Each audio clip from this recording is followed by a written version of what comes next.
Well, it's 5:30, and we'll call our meeting to order for Monday, June the 11th. Jordan, roll call, please. Councilmember Bunceness, Here. Johnson, Here. Lensman, Here. Olson, Here. Ronayne, Here. Rux, Here. Mayor Leveson. Here. It's time for the Pledge of Allegiance. I pledge Allegiance to the flag of the United States of America and to the republic for which it stands, one nation, under God, indivisible, with liberty and justice for all. Yeah, we need a motion for last week's minutes. Move. Second. Motion Bunceness, second by Olson. If there are no changes or corrections, all in favor of approving, say aye. Aye. Opposed, no. Motion carries. Shelley Heyer is here, signed up for open forum. Shelley, the floor is yours. Real quick, just wanted to make you all aware or invite you all to our first summer concert. We have 3 of them this summer, and then we have a 2-day Sizzlin' Summer Night event, which is new this year, so we can get some heads in beds. We're going to do a concert the night before Sizzlin' Summer Night, so that's August 24th, and then the all-day event on the 25th. But our first concert is this Thursday on Main Street. It starts at 6 o'clock. The gates will open for the beer gardens and the food, and then Avenger Joe will be our main stage performer from 7 until 10:30. So one thing we did new this year is I made little Yeti mugs with our logo on them, and we're going to sell these. So they obviously keep your beer cold, but they give you 12 ounces for the 16-ounce price. So that's also, see? So not only are we going to keep beer cold, but we're also going to try and get a little bit more money. But Mary Lee said I've known you the longest, so you get this. There Cool. you go, sir. All So, right. Thank that's you. what we've got going on this week, and just want to thank you guys again for supporting the events that we do down there, and hope you come down and join us. It's nice. Thank you. Okay, thanks. Yep. Do you have to claim that now, or is that a gift? Put Is it that on one my of nominal report. value? Nominal It's intrinsic. on the report with my Boys and Girls Club mug. Next on the agenda, our consent calendar of routine city business items A through D. Move. Second. Motion Ronayne, second by Lunsman. If there are no questions, all in favor of approving, say aye. Aye. Opposed, no. Motion carries. Under new business, ordinance 180606, cable franchise ordinance. Ron. Thank you, Mayor. In discussing this particular ordinance, I will also embrace within that 180607, the next ordinance item on the agenda. What we have are the cable franchise renewal agreements before the council for both Midco, and I see we do have a representative of Midco here, and NVC. NVC is not here, but they're not here because I told them they didn't need to be here. In fact, I would have told them Midco the same thing if they had asked. Not at this time anyway. This is first reading, proposed first reading of these 2 ordinances, and in discussing those, I wanted to initially offer up that both ordinances were both prior agreements with NVC and Midco over their lifetimes were 15 years plus. I think both providers have proven themselves to be stalwart corporate entities providing high-quality service for the residents of Aberdeen. And what we're looking at here with these 2 ordinances is our new agreements with these companies. If you'll recall, the process started over 2 years ago where we had an official formal request for negotiation by Midco. NVC followed that up shortly later, but the process does take a lot of time. This council authorized me to move forward with finding assistance on this, so I knew whether or not we had a good agreement, because I simply did not have any idea from the prior agreements whether those were good for the city or not. The council authorized me to obtain legal assistance through a firm out of Minneapolis by the name of Moss and Barnett. Brian Grogan, who is a partner in that large firm, has been assisting me directly, and frankly has demonstrated throughout this process his superior knowledge of the Communications Act and of this process. We were able to, through the discussions with both Midco and NVC, come up with a much improved, in my opinion, franchise renewal for the city. And attached to the agenda packet was a comparison summary that I had provided to the council and is available for the public's review. But what that does in a very encapsulated way is it provides a comparison between the old, the current ordinances that we're operating under and what will be the new ordinances if approved by the council. I can tell you that some of the highlights are that the new agreement, in our opinion, provides an expanded definition of gross revenues, and it's the definition of gross revenues that the carriers have been using to provide their franchise fee, and the franchise fee in the agreement is 5% as it is today, and that's the maximum that can be allowed under federal law. But by looking at that definition, negotiating that definition with our two carriers, we've come up with what we believe is an expanded definition and should allow for greater franchise fees, remittances from the two companies. Significantly, and part of this process was a community needs assessment, which incorporated within, for the first time, the ability for us to really think through and formalize the public educational and governmental access needs of the community and what's allowed by federal law for PEG fees.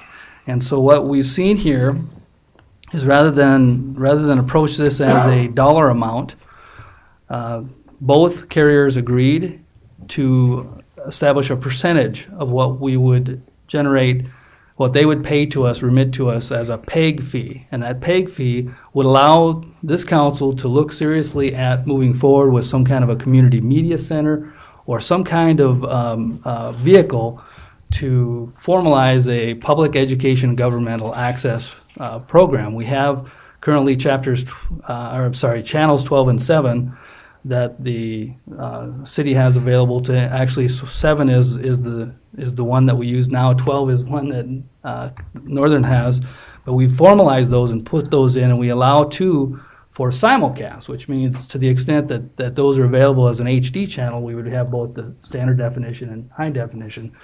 So we've placed within the agreement PEG accessibility and a funding mechanism for PEG as well.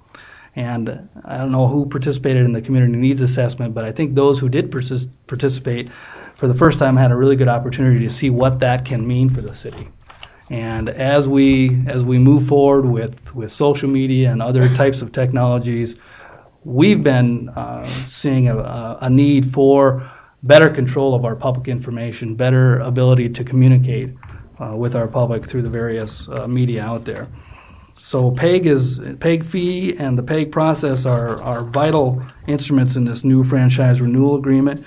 Another thing that I think is significant will be in the codification of the customer service standards, which are currently under FCC regulation. But what we've been able to do is get the providers to agree that we're going to make those standards a part of our ordinance. So our residents will never have less than what those standards are with respect to the service from both NVC and Midco. We've been able to put that in writing. It's part of the Exhibit C, and I think is a wonderful benefit for our residents.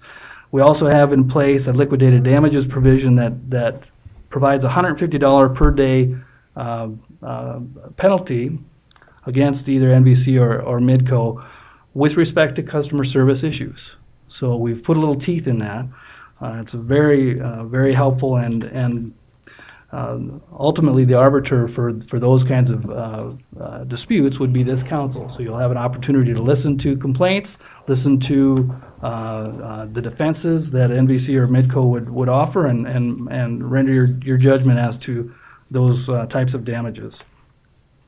But all in all, the process for negotiating with both NVC and Midco was, in my opinion, an enormous success. Both of those carriers came to the table ready, willing, and able, and wanting to get this done, and doing so very much in good faith. We were very pleased with that process. And what we've got for the council at 180606 and 180607 are two franchise renewal ordinances that the administration strongly recommends. Okay, your memo on this said that it would be impossible to make it interesting. I was on the edge of my seat here. Well, if somebody were to flop over right now, maybe. With that, let's go to our first one, ordinance 180606, the one related to Mid-Continent Communications. We need a motion. Moved. Second. Motion Ronayne, second by Rux. Questions on the motion? Questions? So you provided the increase in revenue, Ron. I'm not sure if everyone got this copy, but it appears that the increase in definition of the franchise fee creates about $6,500 every year in increased revenue. I would, for the franchise fee, I think that could be significantly higher than that. We're talking about potentially per month, depending on the, Because your estimate said in this particular one, it's about a 2% increase, are we And talking then- just for the franchise fee? just for the franchise Oh, okay. fees, not the pig fee. All right. I think that number is significantly higher than that, and I apologize. That, I had referenced in the council action request the spreadsheet, and then I forgot that I was not going to provide that to you, and so I did not. It wasn't part of the package. Councilman Buncen's did follow up and ask some questions, and I provided him a copy of a spreadsheet that was just my tinkerings with these numbers. But here's what I can tell you, that Brian Grogan, and he, if the council requests, he has agreed that he would be available next week to answer the more technical questions and wade further into federal communications law on this as well. But he expects that the expanded definition of gross revenues could add another $3,000 to $5,000 per month in franchise fee revenue, and that's just for Midco. And then, of course, we got the new potentially 1.25% PEG fee, which could result in another $4,000 to $5,000 of monthly revenue from just Midco. And you understand that currently the franchise fee is 5%. You've got a 1.25% PEG fee. That's basically additional 25% in revenue.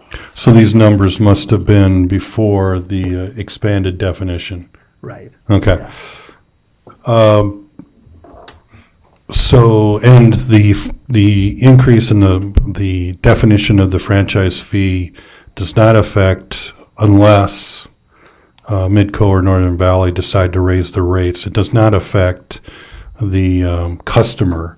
These are already fees that they pay. We're just expanding the definition, and the rate is always going to be 5% applied to that expanded definition. That's true. The PEG fee is a pass-through. The expanded definition of franchise fee will include some of the other items like not late fees. We specifically took that out, but some advertising revenues. But other things that are by law are permissible inclusions in the franchise fee definition. And so we expect by adding in those things that were allowed by law, we will see an increase in that franchise fee. And so you just mentioned the PEG fee, 1.25, according to what's in first reading, is, according to this sheet, around $82,000 a year. Based upon the total of the franchise fees remitted by both NVC and Midco, we would look at roughly $82,000 this year. And that fee would be is a pass-through, so the customers will see an increase in their cable TV bill by, you said, $11.25 a year. Yeah, we've calculated average basic monthly cable bill at about $75, and that was where that number came from. So the PEG fee is for capital expenditures, and do we have a plan of what we're going to use those funds for? Not yet, to my knowledge. So when will we have a plan? Because the PEG fee is in place until we give 90-day notice to the subscriber that we want to reduce it or eliminate it, whatever we want to do with it. And if we're collecting $85,000 a year and we have no plan, I'm not seeing much. Why are we doing this? That's not true that we don't have any plan, but we don't want to start a plan before we have revenue. When we wanted to have some revenue before we implemented we'd like to hire an individual to actually act as the coordinator, and then that coordinator could sit down and determine some of the capital outlay needs, because this money, the PEG fee money, can only be used for capital outlay. So whether it be cameras or whether it be studio, but we didn't want to predetermine what to acquire without hiring the coordinator, to bring in the coordinator with expertise to say, hey, this is what's needed as you go forward. So where are the funds going to come from to hire the coordinator? From the additional revenue from the new definition, and that we don't know what that exact amount is. And so I would like to go through a portion of 2019 so we could see what kind of revenues we're gaining, to see if in fact that's a part-time position or a full-time position, or maybe it's two part-time positions, or maybe it's a part-time and a full-time position. But we're going based upon estimates at this point, and I think we would be better served if we knew exactly what our revenues were, so then we could go in and actually have a defined plan versus an estimated plan. And I will tell you that the process of just this approval, assuming the ordinance is approved, and the notice then that the carriers have to give to the subscribers, it would be October 1st before any of these would possibly be seeing any increases. And then of course we've got the gear up time to start seeing that money coming in. And I apologize, because that's exactly the way Lynn had presented it to me, because we had that conversation earlier about budgeting for 2019. And that's exactly what the conversation was. Until you see the money, you have an idea of what it is. You can start putting more meat on that plan. But right now, we don't. Okay. Other questions on the motion? Can I add one question? What does capital expenditures on facilities mean? Well, and again, this is where Brian could clarify that for you next week if you want that. But it's my understanding that it has to be for capital purchases related to the PEG access. So it could be technology, obviously. It could be licensing of software. It could be outfitting a media center, for example. It can't be used for operational costs. Any more? No? Okay. Anybody else? Jordan, we have a motion and a second for first reading of ordinance 180606. Roll call, please. Councilmember Bunceness. No. Johnson. Aye. Lensman. Aye. Olson. Aye. Ronayne. Aye. Rux. Aye. Mayor Leveson. Aye. Motion carries. With that, we would entertain a motion for 180607 relating to Northern Valley Communications. Move approval. Second. Motion Rux and second by Johnson. Questions or comments on this one? Jordan? Councilmember Rux. Aye. Ronayne. Aye. Olson. Aye. Lensman. Aye. Johnson. Aye. Bunceness. No. Mayor Leveson. Aye. Motion carries.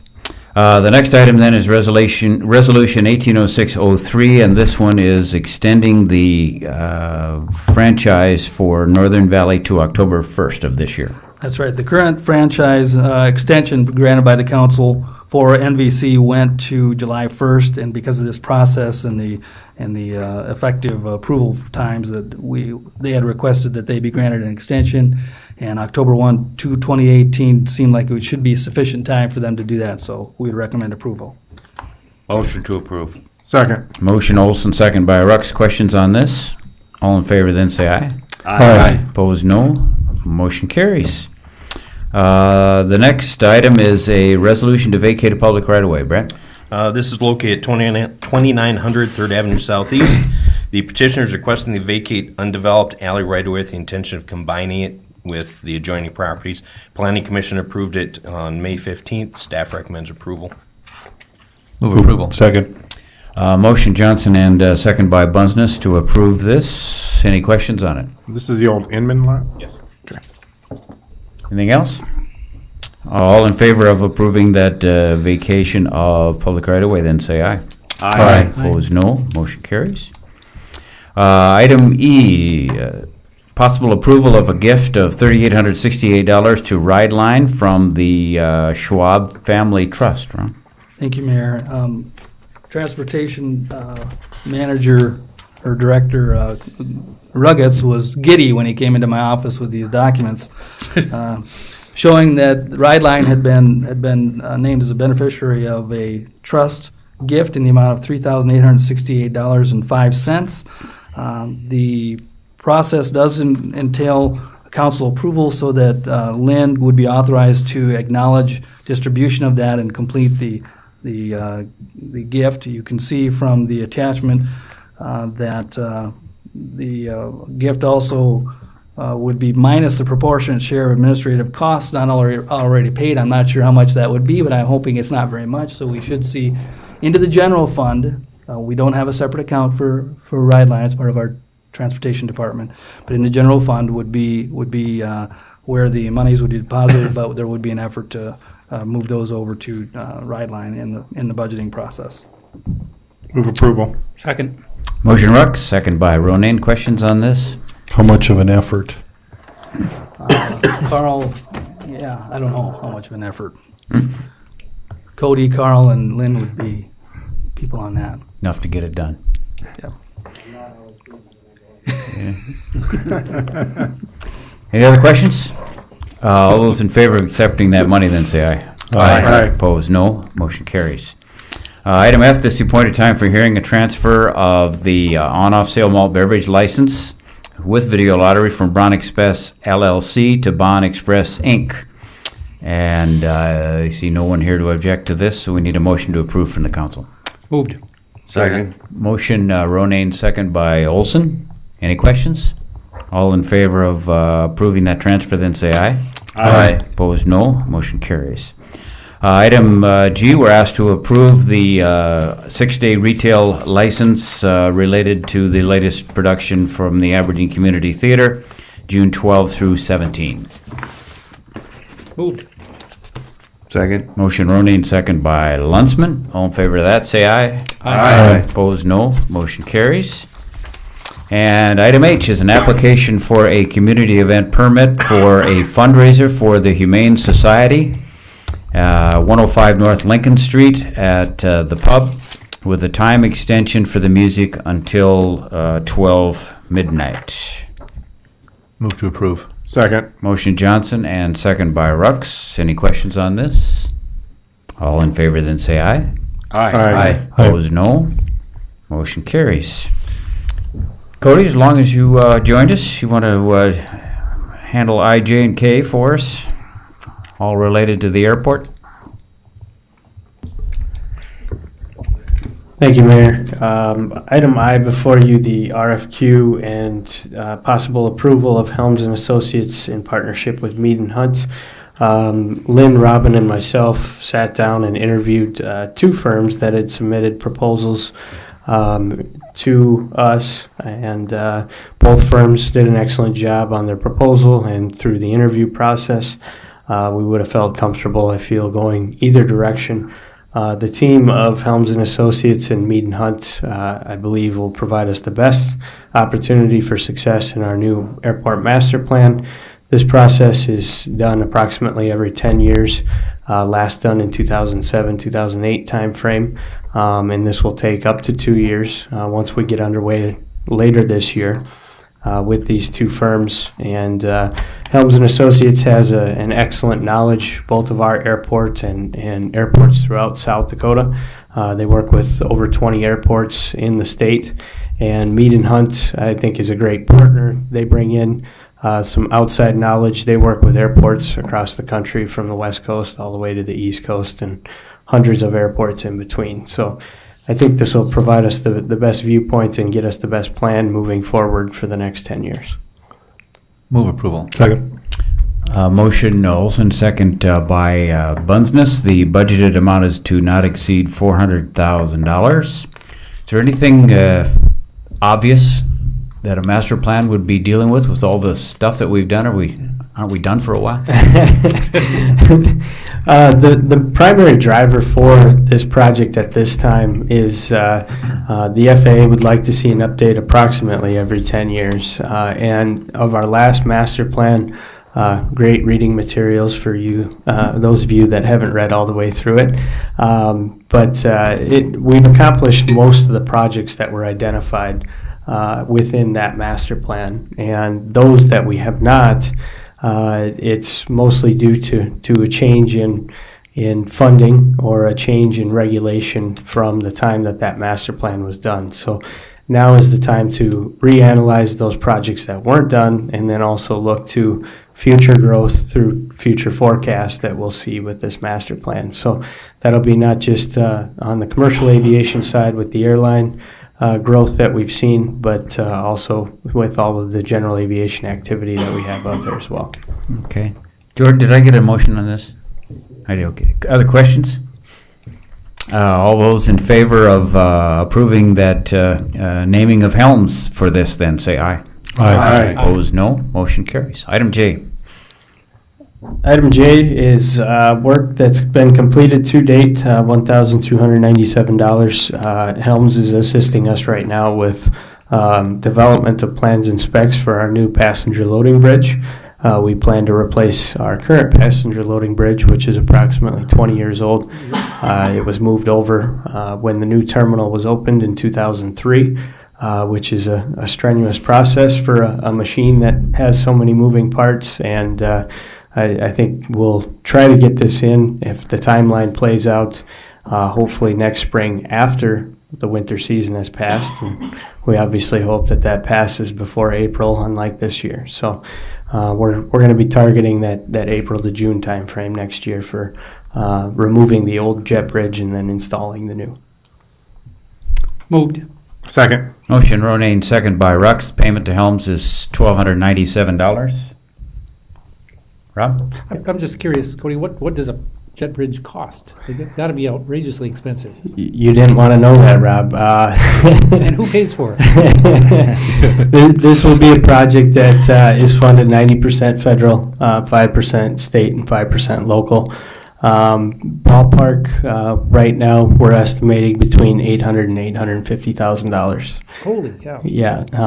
I have seen projects approximately 10 years ago where we bought 9 passenger loading bridges at a previous facility I worked at, and at the time they were about $650,000 a piece. So what do you do with the old one?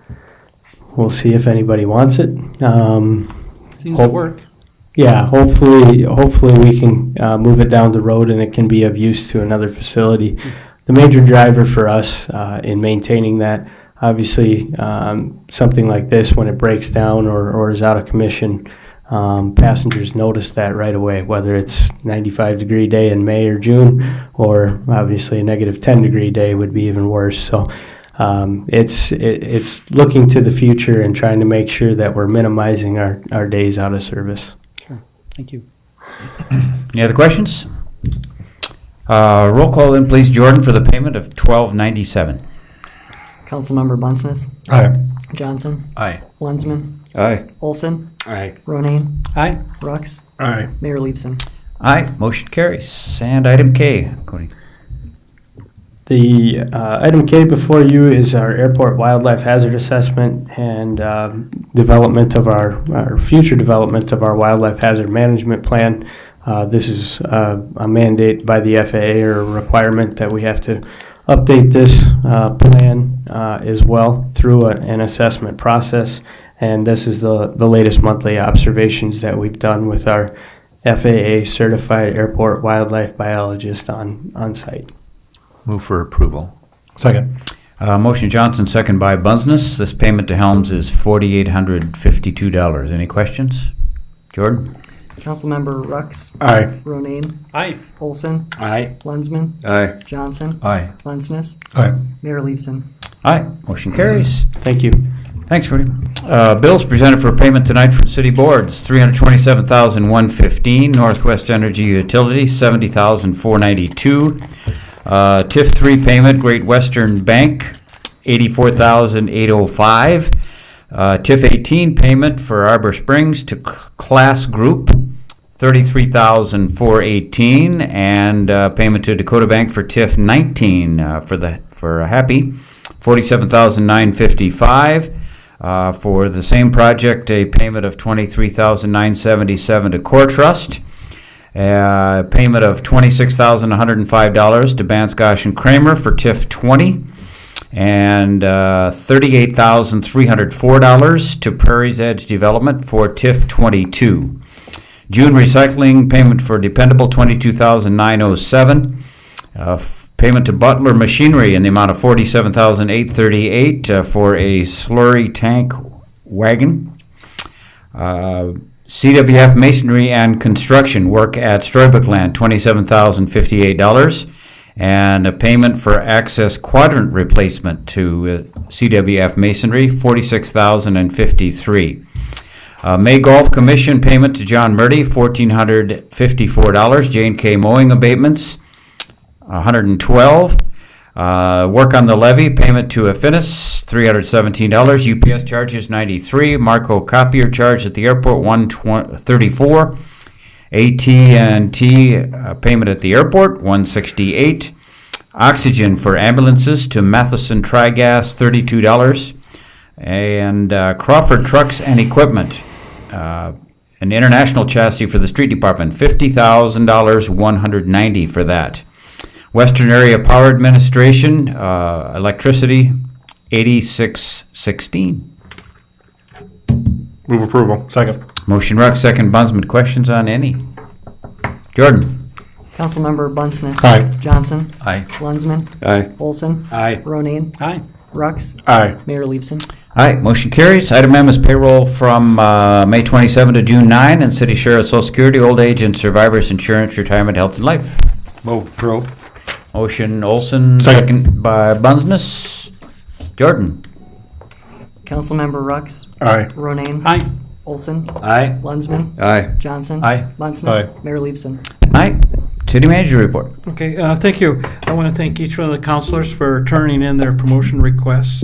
At the next meeting, Carl will hand out what seems to be tally totals for the various different allocations. And then on June 25th, I'll actually have you approve a motion setting those as preliminary amounts for the upcoming budget. So it'll actually give you almost a 2-week period to discuss the allocations if in fact you want to have conversations at the meeting. In addition to that, next week, Chief McNeil has made arrangements with me where he'll be presenting his annual report, and so he'll give explanation to areas within his report, and I just wanted you aware of that. Okay. Could I do a brief levy update? Last year, we did some discussion about the emergency planning and what we would do in case of an emergency and how we would monitor that levy. We've done a few updates since then, and since then you also have hired a consultant, Affinis, to help us with some of the, maneuvering to make sure we're doing things according to the Corps' methodology to keep them happy.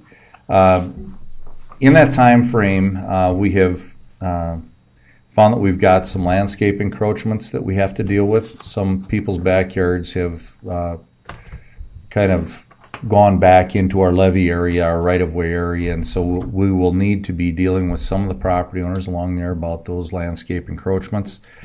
We've also got a few farming encroachments that we now are growing soybeans on our property. Not badly. It's improved each year, but we still have a little bit of that type of stuff going on, and we'll be having discussions with the adjacent farmers. We also have a few utility encroachments, and I see Rob left before he could be accused of anything here, but we do have a few utility encroachments where we got to make sure that we're keeping their cables out of the core of that levee. It's a lot bigger deal than one would give them credit for, and that's something we got to make sure we're on top of. We've also done a few tree removals. You'll notice the one out in front of Carlson Funeral Home as an example. It was a nice big tree. the levee was built up right around that tree, and we're finding that that tree's in a bad spot now. So we've taken it out. We're waiting for approval on how we're going to remove the stump and make sure that the core of that levee is solid and secure. We also have a few modular block walls that are in place along there, along Carlson Funeral Home as well as the Fairgrounds Road area.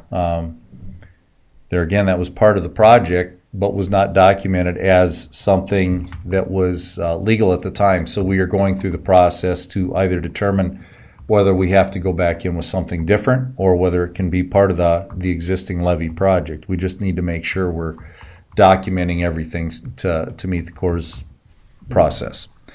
And then lastly, a piece of levee that we've never really given much concern to, and it's not the full height, but it's the piece right by the senior center.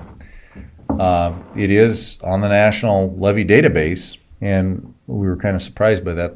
And the Corps of Engineers is going to come in and do an inspection in July, just to give us some helpful hints on making sure we keep that up so that it does provide some level of protection. That senior center has flooded a couple times, and those were times where the heights of water exceeded the levee heights. But bottom line is we want to keep that in place in case you end up with a 50-year flood. Maybe that'll keep you from getting terribly wet in the senior center. So that's my update for now. Thank you. Okay.